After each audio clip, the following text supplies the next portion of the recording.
Okay, welcome to the Bob Bryant, Jeff Goodman Tanguay Along for the Ride podcast. It is the, final one as far as the Celtics season is concerned. We will continue to go throughout the summer. And on one end, I'm kind of bummed the Celtics run us over, but on the other end, we were all right. So anyways, he is the senior man. I'll go with Bob Bryant. They ran out of gas, and characteristically so. They fell apart at the end of the series. Bob, your thoughts? I felt very, very good after Game 3. I certainly deluded myself into thinking that they had completely turned the corner, that they were ready to, put the crown on their head, that they had it all figured out. They had surmounted obstacles, and this was going to be the culmination of a wonderful story. And then they lost 3 in a row. And in so doing, they reverted at times to the stagnant offense and the recurrent turnovers. We talked about turnovers. We talked about it in December, January. We certainly talked about it during this playoffs, and 22 more turnovers last night. And what will be forgotten, because nobody writes game stories anymore, and what would be forgotten is that they were in the game, that they had a shot. The Warriors opened the door by missing 10 straight threes. At one point, the lead got down to 10, and it even got to 8. And at that point, they turned it over either 2 in a row or 2 out of 3. And then there was one crucial play, which probably won't be recorded for posterity. And let's give full credit to Kevon Looney. There was an offensive rebound. He plucked it right over the head of Marcus Smart and threw it out to Curry. Bang. And that was a dagger. That in a game was decided. That was as big a single basket, I think, a momentum killer as there was in the day, in the whole game. And that's not going to be recorded. I want to go on record as saying Looney made a big play for them. And of course, Curry made the shot. So they summation, they don't deserve to win. The game was gone. The game was lost at 21-0 That's what it wasn't, though. It wasn't the thing, Jeff. I don't think they could get it back, though. Yes, they made it. They made it where you were like, okay, if they can get it down to a 2-possession game. They never put real game pressure, I didn't think, on Golden State. No, but it was. But when it suddenly dawned on me, I looked up at the board and I was keeping a lot of things in my head all night. Like at one point, the Warriors were 16 for 30 on threes and 11 for 30 on twos. I mean, yeah, welcome to basketball 2022, right? They missed 10 in a row. They were opening the door, and it was down to 10, and they had the mo, if you'd like it. And that's when these things happen. I'm sorry. The door was open. I'm not saying it was wide open, but it was open. It was open a crack. It was open a crack. And they didn't seize the opportunity. Well, because you had Jayson Tatum, who, again, I've gone to bat for forever, and I will continue to go to bat for, but he was a no-show when it mattered most. In the fourth quarter. The other guy, his cohort was terrific, Jaylen Brown. And he had 34 points. And also big brother Al. That was good. Marcus Smart was disappointing, I thought, for the most part, for the majority of the series. To me, and I kind of keep going back to that. Like, I know he had this great season, and I know he proved all of us wrong that he could be a frontline point guard for a team that went 2 games away from winning the whole thing. So you got to give him a ton of credit. But you still watch him and you say to yourself, I say to myself, like, he doesn't make life easier for guys that need some easy baskets at times, right? Like Jayson Tatum's not doing anything. All right, move without the ball, and we're going to find you the ball. We're going to find you an easy hoop. Same thing with Jaylen Brown. We know if he dribbles more than twice, it's not going to end well. So what can we do to hide some of these weaknesses? What can we do to get these guys easy baskets? I just feel like they have to manufacture too much, and that's why the turnovers happen. Yeah. Well, to me, at the end of the day, the better team won. And one of the frustrating things I went through through this, and Bob's not wrong when he said, geez, it looks like they had turned the corner. But all three of us at the beginning of the series, we've all seen enough basketball. I far be it from me to lump myself into the company of you two, but I've seen enough to know that Golden State was the better team going in. Not by a lot. Steph. Steph, but they were. But also, though, we had seen things during the year with Jordan Poole. Clay had a resume. And one of the things I was frustrated with is like, the Celtics have more talent. I go, no. They don't. Not yet. They don't. So that was one of the frustrating points for me. To me, the better team won. It's as simple as that. So when you talk about Marcus Smart, though, Jeff, is that something that Ime Udoka can work with him on in the offseason? I think you either have those instincts or you don't. And sometimes you see it with Marcus Smart. He threw a hell of a pass last night. So it's there, but it's not consistent enough. And, to me, I think Tatum will make the next step. I mean, he became a guy who, again, was a real good, willing passer this season. That was a part of his game that nobody had seen. Defensively, he stepped it up. But, yeah, I feel like you could use one more guy who could make it. Here's the thing and Steph's at the highest of high levels. So, I hate to compare anybody to Steph, but forget about his perimeter shot. Forget about that and just his handle and his ability to get wherever he wants on the court. That's such a skill and a gift to be able to get his shot off whenever he wants. Tatum couldn't do that against Wiggins. He couldn't do that. Jaylen Brown cannot do. Jaylen Brown's biggest asset is what? Scoring in transition, number one. And honestly, his perimeter shooting was his biggest asset in the postseason. Mm-hmm. So you need to find guys that can make plays off the bounce when the shot clock's going down, who, again, and Tatum really needs to be that guy, but he needs somebody else who can make his life a little bit easier. And I thought Ime, honestly, and he's done an incredible job this year. There's no bigger fan of the job Ime Udoka has done. I didn't think he really put Tatum in positions last night to succeed. Move him. Like, he was standing around too much. Oh, yeah. They were standing around too much. But Tatum was really, really standing around too much. Part of that's on Tatum, but part of that's got to be on Ime. Well, that's a good point. I think there's a lot of reflection they're going to have to do to see what happened and to see what happened and what the difference is between themselves and the Warriors. And then there's so many things that last night, the bench scoring was in nil. It was nil. Grant Williams did not score. I think he had one basket right at the end. At the end, and when it didn't matter. Derek White, who we've been lauding as being a very important factor, did not contribute much or anything offensively at all. No, and now there was nowhere else to turn. Pritchard was 0 for the game, and Sunday had nowhere else to turn in that regard, and that was. I've said that you need a shooter. Well, I think we were saying that, saying that there's nobody comparable to Jordan Poole or other guys like that. I've been saying for who's the next Lou Williams? They need that guy, but it'd be nice to have.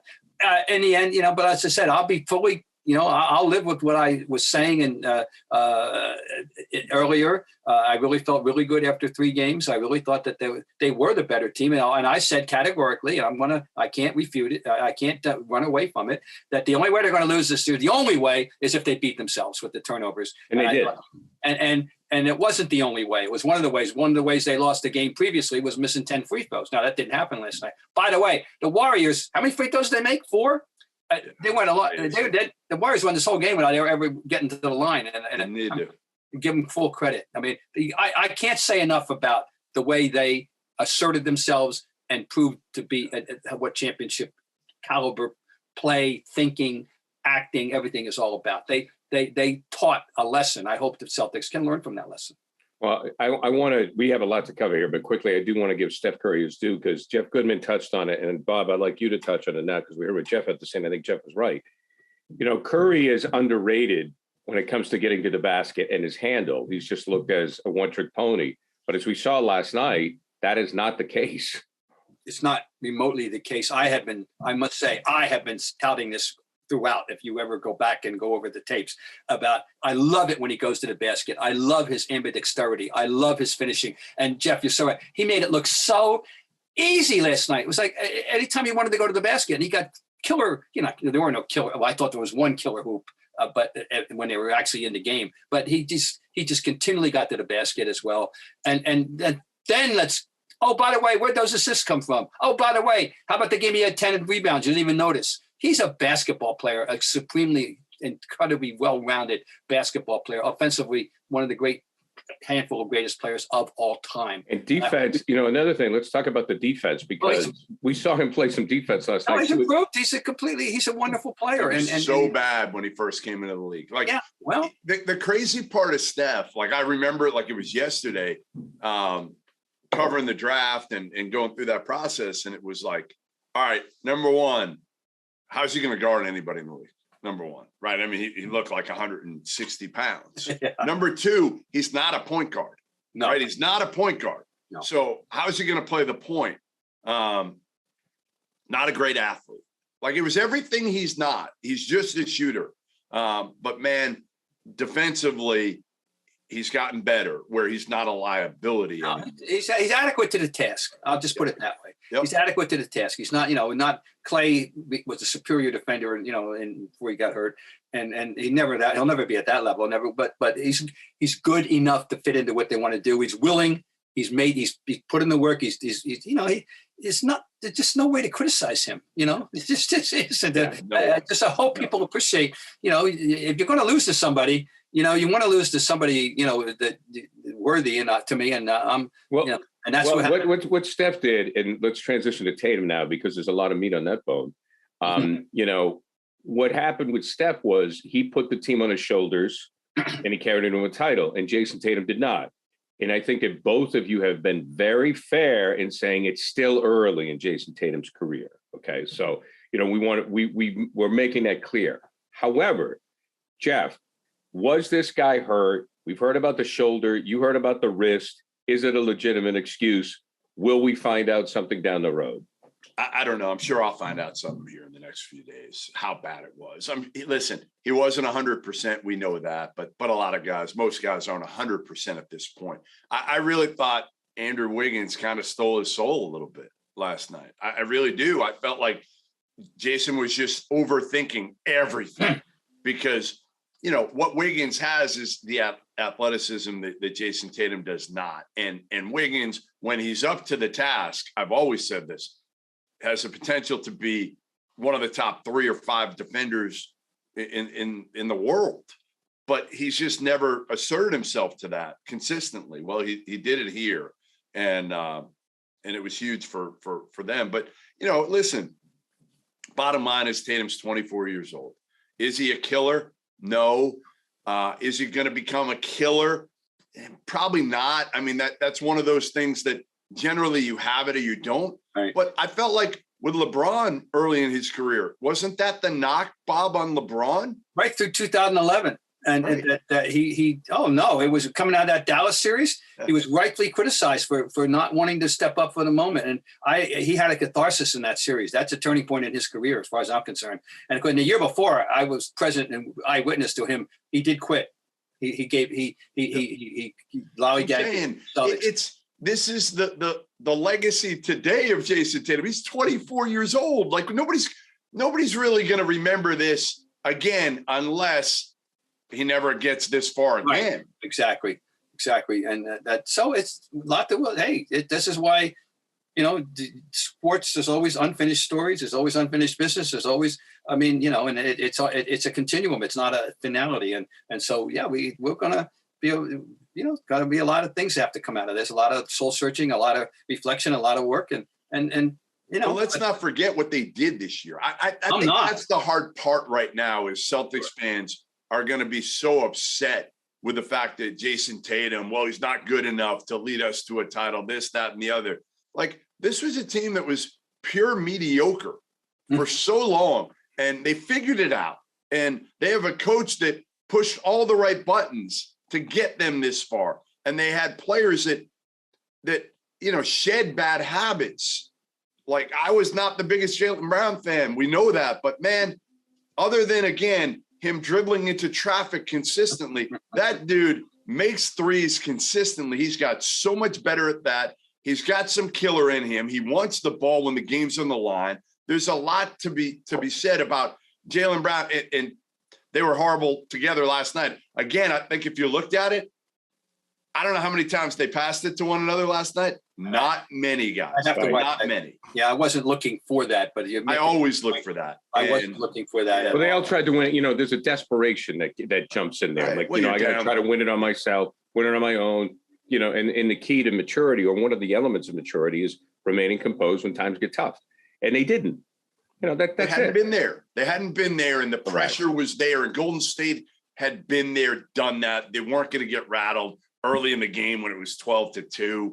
No big deal. Yeah. Steph literally goes onto that court every single time, not thinking he's the best player, knowing he's the best player. Where you can tell in Jayson Tatum's mind, he doesn't have that swagger yet. He doesn't. So let's just identify the core three as one of the great trios of all time, because now they've won 4 in an 8-year span. Our first big three won 3 in a 5-year span, and 5 years, and never won again. And 2 of the years without Clay. Yeah, so, I'm saying no, and this right. Well, that's something right. They didn't have Clay. 2 years, they were 15 and 50, whatever the hell they were. They had that one awful season, and the bounce back from that. No, but I'm just saying that this core group, and also Iguodala was also a member of that first championship team. Back after he was the MVP of the finals. He was inconsequential this year, except whatever he's contributing in the locker room, obviously. But the three good, it's. What I'm saying though, it's like 4 and 6 years in a way. Right. They've cemented their place in history. If anybody needed the affirmation, and I want to salute them. I'll give them a good podcast salute. They're fun to watch. They're fun to watch, and Bob Myers deserves a ton of credit for this, because the way he put this team together, right? I mean, you draft Draymond, and I don't know if I've told. I think I told you guys the story of when I was sitting in the back seat. After we're driving over to do this slam dunk contest, and I'm talking to him about how, maybe he's going to be fortunate to stay in the NBA. But he sees something in Draymond Green as a second round pick. Obviously, Steph wasn't somebody that anybody saw coming. No, right? Clay wasn't. I mean, some of the things, and those guys were, some were drafted before Miles, but Jordan Poole. Yeah, look at what he's been able to give them. He's pushed all the right buttons with putting this team together, not only with talented players, but I think with high character culture guys, like starting from the head coach. And that's why I'm wearing this hat, by the way, in honor of one Steve Curry. Attaboy. Yeah, no, there's no question about that. Let's talk about Draymond for a second as a basketball player. Forget about the antics. Okay, you look up last night and he's almost had what I would have called a baby triple. He had 12, 10, 8, so he was 2 assists away from a triple. We were a baby triple, but still, it's just indication of the impact he had in the game and the impact he can have in the game that just doesn't. Should be appreciated. He's a really a very intriguingly influential player many nights. And this was very subtle and quiet, and he won't get the credit, because it'll all be about Steph, but who's had a great game. But Draymond Green was very, very good last night. Okay, so where do we start with the Celtics? First, I want to talk about the current roster. Then I think that we all agree there have to be additions. As I remember, all the great players, and Bob has pointed this out, whether it was Michael Jordan or whether it was Larry Bird, and I'm not comparing any of these guys to this, in the offseason, they all improved their games. Larry lost weight. He had to get more athletic. Michael became more of a distributor, more of a team guy. Jordan also hit the gym, obviously, with the weights. So, with Ime Udoka, now here's the real test. Bob, I'll start with you. Marcus Smart can become, we heard what Jeff said. We'll wait and see. Can he become a better point guard? Does he stay here in the offseason? Does he work with Udoka? Does Tatum stay here and work in the offseason? Does Jaylen Brown get better with his dribble? I mean, my God, you can get better at this stuff if you work at it in the offseason. Hard to get better at your handle. Really? Yes, that's one area that if you talk to enough people in the league, they will say that generally it's kind of like instinct. Same thing with Marcus Smart. And point guard instincts. Do you have them or don't you? Now, you can have a mindset of being more of a facilitator, but either you see that play or you don't see that play. Either you have a good handle, you can get your shot better, but generally your handle is your handle. And that's a little scary for the Celtics' 2 best players right now.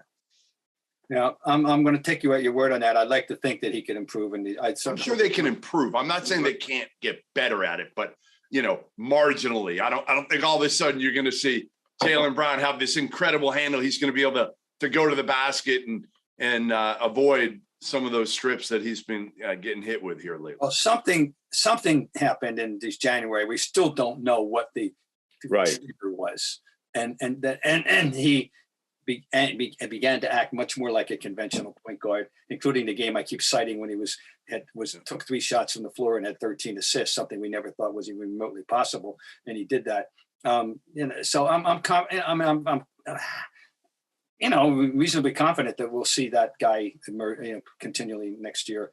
But when you talk about good improvement, Gar, Bird went home one year and he came back working on his post up. He had a little throw shot in the baseline. He worked on his left hand one year, and Magic went home and became a better shooter. Magic was a very mediocre and not really much of a 3-point threat when he started. And by the end of his career, he was. And so anyway, guys, the great ones have traditionally done that. So, but they can't get much better. I think it's a matter of polish. It's a matter of, what lessons they can learn from this way. Maybe they'll study or Amy can help them study what the Warriors did and how you guys can reach that next level. But basically, you don't want to mess with the core group. I'm more concerned about but how much more does Al have? That's one concern. Oh, yeah. I mean, and let's get to that, Bob. Let's get to the bench right now, because to me, God bless, Grant and all that, but I really want an Eddie House. We need a PJ Brown. The Celtics, they cannot stand pat, and they have to start with the bench. And well, the bench came up, with goose egg in the biggest game of the year. Yeah, obviously we got no points based essentially from the bench with 0. It's controversial basketball pitcher by Williams. The Pritchard was 0 for the game. White had laid an egg last night, and it was bad. I don't want to give up on him. I still think we saw too many good things on him, but they need help. I mean, is Pritchard the answer? Probably not. I guess they definitely need a shooter. They got to find a shooter. I've been screaming about this for a long time. But any kind of good player that they can have that would bolster the roster, that can be in a rotation that would help for sure. But I'm more, sooner or later they're going to have to replace Al. I mean, I don't know what, next year. He's got 1 year left, and I believe, I don't know how much. I think half of it is. Well, I wouldn't even ask for any more than one.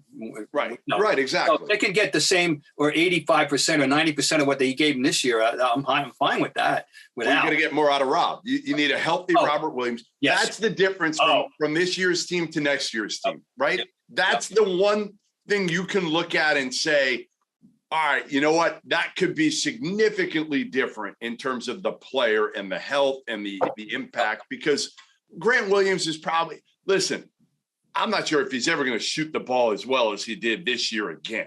I'm not saying it was a complete aberration here. He got better. He worked at it, but he shot the hell out of the ball. If he could shoot high 30s from 3, that's a win.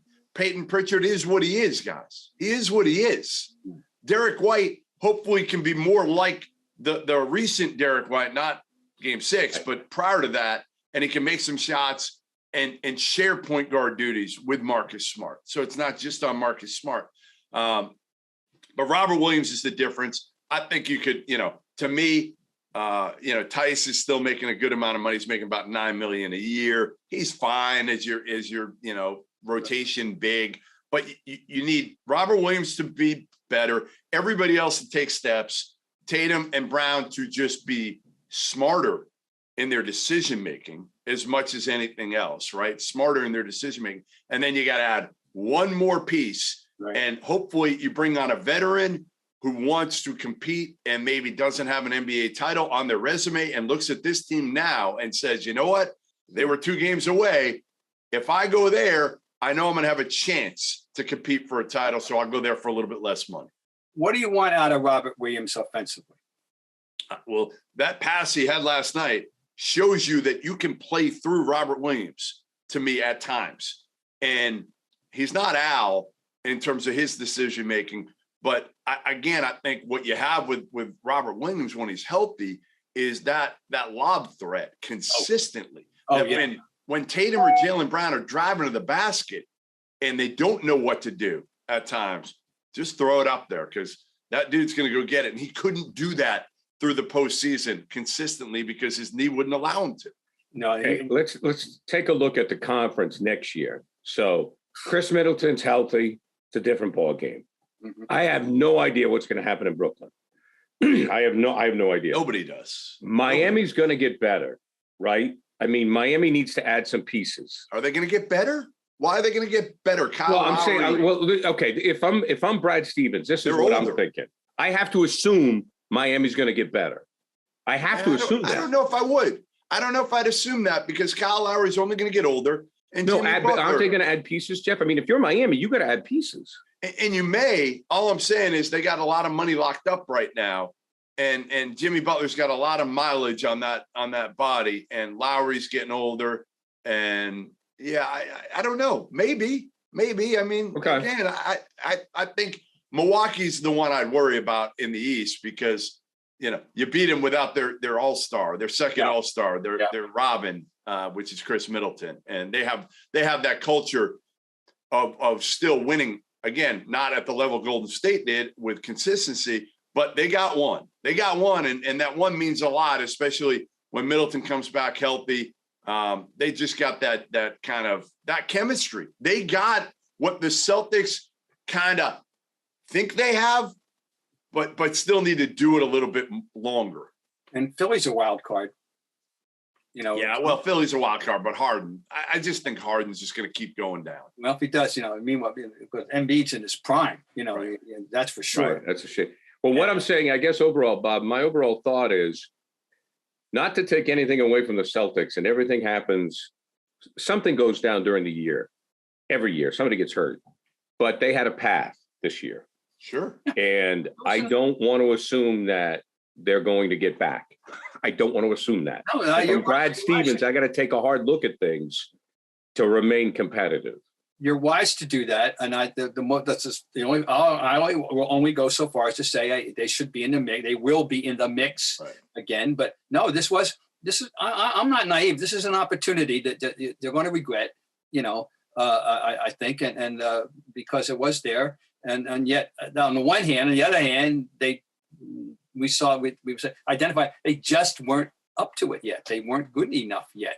I was deluded after game 3. I swear I'll say it again. I thought they were the better team. I thought if they don't beat themselves, they're going to win this thing. And yes, it wasn't the only way they lost was beating themselves.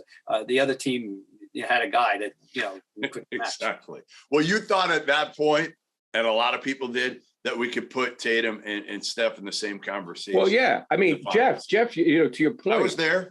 I have to say, I'm kind of shocked Tatum didn't step up. Of course, we all. I mean, I'm really shocked. I'm like, I really expected it. I don't think less of him, but that's why I still wonder about that shoulder. I thought he'd go for 40 last night. I really did. I believe. So did I. And I believe he'd go down firing. Period. And that's, I guess, the part of his game that he's got to grow the most. And I've said this before. We crucified him for being selfish and taking those dumb step back threes at times or driving into the lane and throwing it up there with 2 guys on him. And now he generally made the right play and was probably too selfless in our minds last night and through this series, right? Should have been more assertive, should have been more selfish, drive to the basket, try to do something. So I think he's still trying to figure out what the right play is and when to put your foot on the gas and when to trust your teammates. And at 24, that's always. I mean, that is the story when people have a certain level of skill and they can accomplish. It's hard. The word I use, calibrate. That's the trick. And I remind people, it took Michael Jordan. He didn't win till his 7th year, and it wasn't just because of the surrounding cast. Trust me, he figured something. He finally figured out that calibration. And LeBron clearly after 2011, he realized things that I got to be more assertive. He was too deferential, and I keep saying Michael only won when he learned how to share, and LeBron only won when he finally won when he learned how to recognize he's the best player on the floor and act accordingly, and how best to utilize that skill while incorporating everybody else. It's not easy. It's a hard, subtle thing to do. If you're that type of player with that level of skill, suddenly there's a burden, you know? And what the hard part is, here's the only difference I would say with Tatum and like LeBron, you go, obviously Jordan, you go Kobe. Those guys were so athletic. Tatum's not that, right? He relies a ton on, as Bob said, his skill. Skill, you know, I called him the most complete player, and maybe that was the wrong terminology, but I think he's got the most complete skill set in the NBA. That may be more accurate. A guy who can shoot it from three, can shoot it from mid-range, can score around the basket, can defend, can rebound, can pass, can do it all. But he's not a great athlete. He's a very good athlete, but he's not LeBron, he's not MJ, he's not Kobe. Those guys could at any point just say, I'm going to go get one, because they were big, strong, athletic. Tatum's not that, and you could see that last night against Wiggins. Yeah, well, some of the times when he goes to the basket, he finishes with an awful lot of dexterity. I mean, that to me, that's athleticism. Another guy has to be in this general discussion as to, you know, having the range of skill, and it's Durant. We don't want to forget Durant, you know, in this discussion, you know, and I mean, because he can get any shot. 7-1 helps there too. He can get any shot he wants, right. and he's not a notably great passer. Good enough, you know. Yeah. Anyway. All right, guys. Well, listen, it's been a pleasure. We will be back next week, later in the week. We will start talking about the NBA draft. But this puts a wrap on the Celtics season. Bob Bryant, Jeff Goodman.